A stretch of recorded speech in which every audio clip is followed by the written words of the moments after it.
Students हम देखेंगे कि ट्रांजिशन एलिमेंट्स क्या होते हैं। थोड़ा सा इंट्रोडक्शन ले लेते हैं ट्रांजिशन एलिमेंट्स के बारे में। तो ट्रांजिशन एलिमेंट्स बेसिकली जब हम बात करते हैं तो ये हमारे पास आ जाते हैं जिनको ट्रांजिशन मेटल्स भी कहते हैं, ठीक है, क्योंकि ये सारी की सारी क्या होती हैं, मेटल्स होती हैं, ठीक है। तो हम देखते हैं कि ट्रांजिशन एलिमेंट्स बेसिकली हमारे पास जो, क्योंकि डिफरेंट ब्लॉक में एलिमेंट्स आ जाते हैं जिनको हम कहते हैं S block elements, P block elements, D block elements, F block elements, ठीक है। तो हम देखते हैं जो इनमें से डी और एफ ब्लॉक एलिमेंट्स होते हैं वो क्या होते हैं, वो हमारे पास ट्रांजिशन मेटल्स आ रहे होते हैं, ठीक है। तो यहाँ पर हम देख लेते हैं, यहाँ पर ये मौजूद हैं, ये वाले जो मौजूद हैं, ये जो हमने येलो से शो किए हुए, ठीक है, इनको भी ट्रांजिशन मेटल्स कंसिडर किया जाता है, लेकिन ये नॉन टिपिकल जो है वो ट्रांजिशन मेटल्स आ जाते हैं। लेकिन हम फिलहाल ये नहीं देखेंगे कि टिपिकल कौन से, नॉन टिपिकल कौन से, फिलहाल हम ये देख रहे हैं कि ये हमारे पास सारे के सारे, बल्कि इसको भी हम जो है वो कंसिडर करेंगे, ठीक है, फिलहाल। तो ये सारे हमारे पास क्या है, ये हमारे पास आ जाते हैं ट्रांजिशन एलिमेंट्स, ठीक है। और जो ये नीचे येलो बॉक्स में मौजूद है इनको भी हम कहते हैं ट्रांजिशन एलिमेंट्स, ठीक है। तो ऐसे करते हैं, इनको भी हम साथ में येलो कर देते हैं। तो यहाँ पर हम देखते हैं कि ये डी ब्लॉक एलिमेंट्स होते हैं, ठीक है, ये एफ ब्लॉक एलिमेंट्स होते हैं, फिर ये वाले जो होते हैं वो एस ब्लॉक एलिमेंट्स होते हैं, और ये वाले जो है वो पी ब्लॉक एलिमेंट्स होते हैं। तो अब इसमें हम देख रहे हैं कि एक तो ये कि हम इनको ट्रांजिशन मेटल्स क्यों कहते हैं, ठीक है, इस ये बात हम यहाँ पर देखेंगे फर्स्ट ऑफ ऑल। तो ये इनको हम ट्रांजिशन मेटल्स कहते हैं कि इसकी हमारे पास कुछ रीजंस आ जाती हैं, ठीक है। तो कुछ लोग इस बात को कंसिडर करते हैं कि जो एस ब्लॉक एलिमेंट्स और पी ब्लॉक एलिमेंट्स ये हमारे पास क्या होते हैं, मेन ब्लॉक एलिमेंट्स होते हैं, ठीक है। तो जो मेन ब्लॉक एलिमेंट्स हैं उनके दरमियान एक ब्रिज का काम दे रहे होते हैं ये एलिमेंट्स, ठीक है, और ये मेटल्स होते हैं सारी की सारी, इसलिए हम इनको ट्रांजिशन मेटल्स कहते हैं। तो ये ब्रिज या ट्रांजिशन जो बीच में होती है मेन ब्लॉक एलिमेंट्स के दरमियान, तो उसको हम कहते हैं कि वो क्या होती है, वो हमारे पास ट्रांजिशन मेटल्स या ट्रांजिशन एलिमेंट्स कहलाते हैं, ठीक है। अब ये जो एफ ब्लॉक एलिमेंट्स नीचे आ रहे हैं इनमें भी बेसिकली हम देखते हैं कि यहाँ पर हमारे पास होता है लेंथेनम और यहाँ पे हमारे पास होता है एक्टीनियम, जो कि यहाँ पर जो दो होल्स हैं बेसिकली ये यहाँ पर होते हैं, और इनके आगे कुछ 14 एलिमेंट्स की सीरीज जो है यहाँ कंटिन्यू हो रही होती है, जिनको हम लेंथेनाइट और एक्टिनाइट सीरीज कहते हैं, ठीक है। और यहाँ पर जो होते हैं वो ये कंटिन्यू हो रहे होते हैं, जबकि 7th जो ये पीरियड है ये हमारे पास इनकम्प्लीट भी होता है। तो ये भी हमारे पास क्या है, लेंथेनाइट्स और एक्टिनाइट्स, ये हमारे पास क्या है, ये हमारे पास जो है वो ट्रांजिशन एलिमेंट्स होते हैं, ठीक है। फिर हम देखते हैं कि फर्स्ट तो हमारे पास रीजन ये आ गई कि ये क्या कर रहे होते हैं, कि ये ब्रिज का काम कर रहे होते हैं, ठीक है। तो हमने कहा ये ब्रिज का काम कर रहे होते हैं या ट्रांजिशन कर रहे होते हैं बिटवीन मेन ब्लॉक एलिमेंट्स, ठीक है, एस और पी ब्लॉक एलिमेंट्स। सेकेंड चीज जो यहाँ पर हम देखेंगे उसको हम कुछ इस तरह से देख लेते हैं, यहाँ पर थोड़ा सा हम नीचे आ जाएंगे, हम बात करते हैं इसके बारे में। यहाँ पर हम देखते हैं कि सेकेंडली हम ये देखते हैं कि यहाँ पे होता क्या है कि यहाँ पे जो हमारे पास एलिमेंट्स होते हैं वो कुछ, अगर उनकी हम इलेक्ट्रॉनिक स्ट्रक्चर देखें तो ये जो मौजूद है, ठीक है, इनमें से हम बेशक यहाँ से फिलहाल एफ ब्लॉक को थोड़ा साइड पे कर देते हैं, ठीक है, ये पार्ट जो है हम जरा थोड़ा साइड पे कर देते हैं फिलहाल, कि हम इसकी बात नहीं कर रहे, हम बात कर रहे हैं कि जो एलिमेंट्स में इनका इलेक्ट्रॉनिक कन्फिग्रेशन या इलेक्ट्रॉनिक स्ट्रक्चर को लेकर चलें। तो देखिए यहाँ पर हमारे पास क्या आ रहा है, फर्स्ट शेल में हमारे पास 1s2 कंप्लीट होता है, ठीक है, और सेकंड शेल में फिर हमारे पास 2s2 कंप्लीट हो रहा है, ठीक है, जबकि यहाँ पी ब्लॉक एलिमेंट्स में फाइनली क्या हो रहा है, 2p6 यहाँ पे कंप्लीट हो रहा है, ठीक है, 2p6।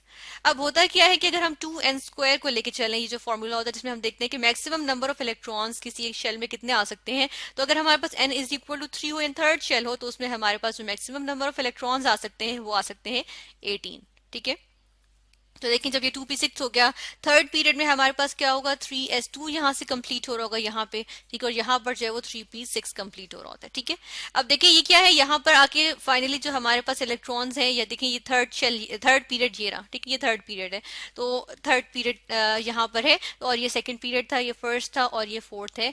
तो हम देखते हैं कि यहाँ पर क्या होता है कि यहाँ पर हम देख रहे हैं कि थर्ड जो पीरियड है इसके अंदर जो इलेक्ट्रॉन्स कंप्लीट हो रहे हैं थर्ड शेल में, वो अभी 8 इलेक्ट्रॉन्स कंप्लीट हुए हैं, ठीक है। यानी कि यहाँ पर क्या हुआ है बेसिकली, जब यहाँ पर हम देखते हैं कि यहाँ मौजूद होता है आर्गॉन, ठीक है, आर्गॉन का हमारे पास देखते हैं कि 3p6 होता है, इसके हम देखते हैं आउटर मोस्ट जो ऑर्बिटल होता है, ठीक है, 3p6 होता है, तो उसमें 8 इलेक्ट्रॉन्स कंप्लीट होते हैं, और हम देखते हैं कि ऑक्टेट कंप्लीट हुआ है, ठीक है।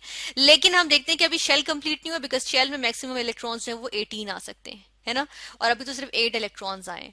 तो हम देखते हैं कि उसके बाद जब हम जाते हैं 4s2 में, ठीक है। तो 4s2 कंप्लीट होता है और यहाँ पे 4p6 कंप्लीट होना है, ठीक है। ये भी क्या हो रहे हैं, 8 इलेक्ट्रॉन्स कंप्लीट हो रहे हैं। लेकिन हम देखते हैं फोर्थ शेल में बीच में 10 जो है वो एलिमेंट्स मजीद आ रहे हैं, ठीक है। और ये जो 10 एलिमेंट्स हैं ये बेसिकली हम देखते हैं अक्रॉस द पीरियड, जब हम जाते हैं फोर्थ पीरियड में, तो हमारे पास ये जो 10 एलिमेंट्स आ रहे हैं इनमें हमारे पास 3D कंप्लीट हो रहा होता है, ठीक है। 3D अब क्या होता है, 3D1 से चले हम नीचे, या हम इसको नीचे लिख देते हैं।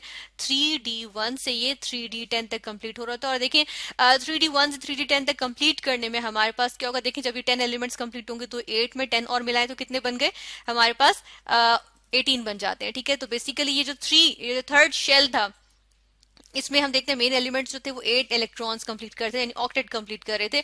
तो ये 3D10 के बाद फिर क्या हो रहा है हमारे पास जो है वो 18 इलेक्ट्रॉन्स, यानी कि शेल कंप्लीशन हो रही है, ठीक है।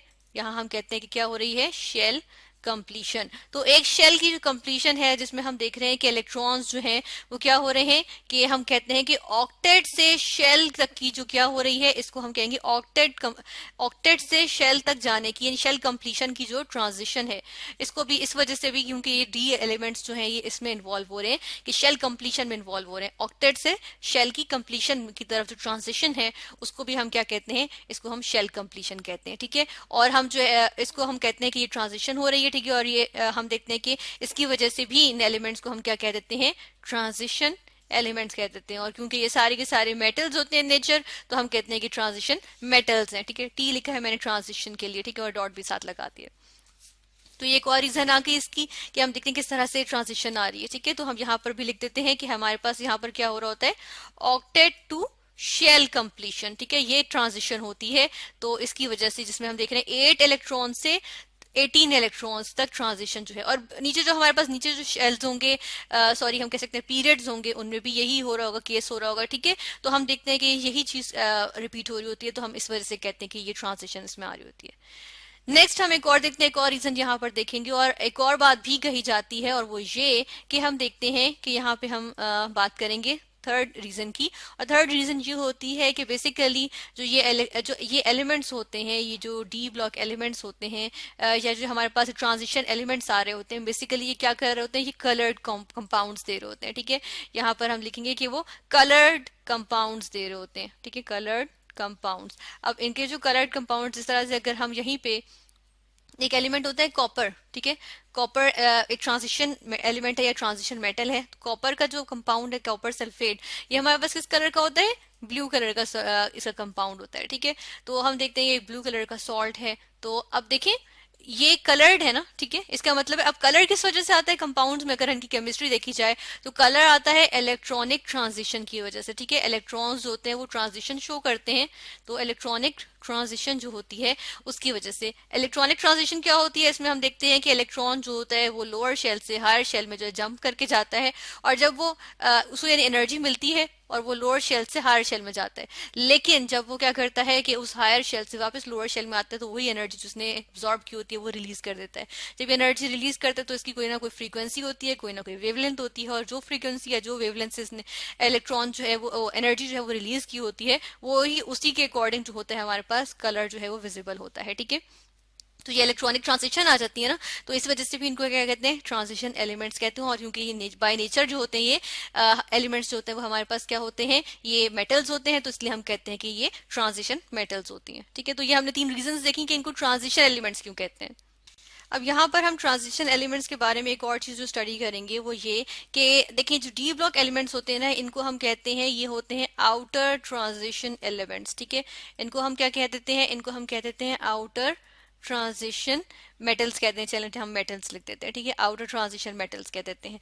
और जो ये एफ ब्लॉक एलिमेंट्स होते हैं इनको हम क्या कह रहे होते हैं, इनको हम कह रहे होते हैं इनर ट्रांजिशन मेटल्स, ठीक है। ये हमारे पास क्या कहला रहे होते हैं, इनर ट्रांजिशन और मेटल्स कहला रहे होते हैं, ठीक है। अब इसकी वजह क्या होती है, इसके लिए यहाँ पर हमारे पास इनके इलेक्ट्रॉनिक कन्फिगरेशन के अकॉर्डिंग देखा जाए तो उससे हमें जो है वो समझ आएगी। तो हम देखते हैं डी ब्लॉक के जो एलिमेंट्स होते हैं इनकी जो इलेक्ट्रॉनिक कन्फिगरेशन होती है ना, वो किस तरह से आ रही होती है, वो कुछ इस तरह से, जब हम एनर्जी लेवल्स को कंसिडर कर रहे होते हैं, ठीक है, हम जो है प्रॉपर एनर्जी लेवल्स को कंसिडर करते हैं, तो उसमें हम देखते हैं कि हमारे पास जो जनरल इनमें इलेक्ट्रॉनिक कन्फिगरेशन आती है वो आती है यहाँ पे स्क्वायर नहीं लिखेंगे, NS2, ठीक है, इस तरह से होती है।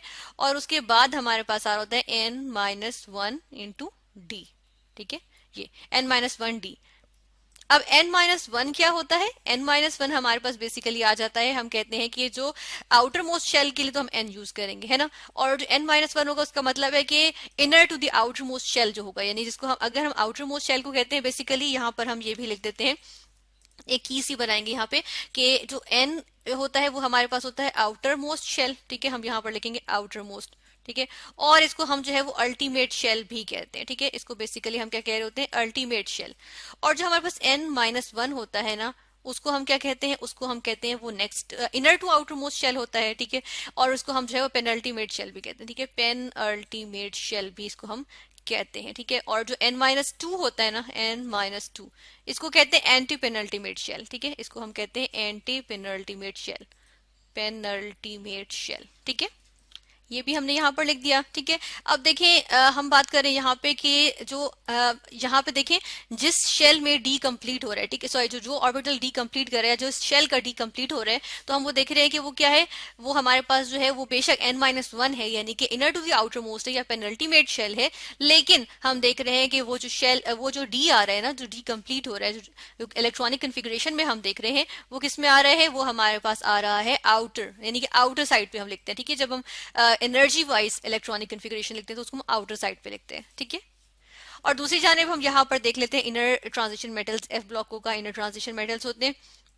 तो ये जो इनर ट्रांजिशन मेटल्स होते हैं ना, इनके अंदर बेसिकली हो क्या रहा होता है, जो इनकी इलेक्ट्रॉनिक कन्फिग्रेशन होती है उसको हम देखें तो वो हमारे पास कुछ इस तरह से आ जाती है कि हम लिखते हैं n-2, ठीक है, f, ये कंप्लीट हो रहा होता है, और साथ में हमारे पास आ रहा होता है ns2, ठीक है, ns2। अब n क्या है, n आउटर मोस्ट शेल है, n-2 का क्या मतलब है कि inner to the outermost shell है ना, उससे भी जो इनर वाला है, ठीक है, जिसको हमने क्या कहा था, एंटी पेनल्टीमेट शेल, ठीक है, यानी कि outermost shell ultimate shell, उससे जो अंदर वाला जो शेल है वो पेनल्टीमेट शेल, उससे भी अंदर वाला शेल एंटी पेनल्टीमेट शेल। तो वो हमारे पास यहाँ पे इस तरह से इनकी इलेक्ट्रॉनिक कन्फिग्रेशन आ जाती है, ठीक है। इलेक्ट्रॉनिक कन्फिग्रेशन की जब हम बात करेंगे तो उसको डिटेल से भी स्टडी करेंगे, फिलहाल हम जनरल देख रहे हैं कि, तो इसमें हम देख रहे हैं कि हमारे पास जो एफ जो कंप्लीशन आ रही है वो क्या आ रही है, वो एनर्जी वाइज देखें इलेक्ट्रॉनिक कन्फिग्रेशन में तो वो अंदर की जाने पे, ठीक है, आउटर मोस्ट शेल ns2 है, तो इस वजह से हम इसको इस तरह से हम लिखते हैं, ठीक है।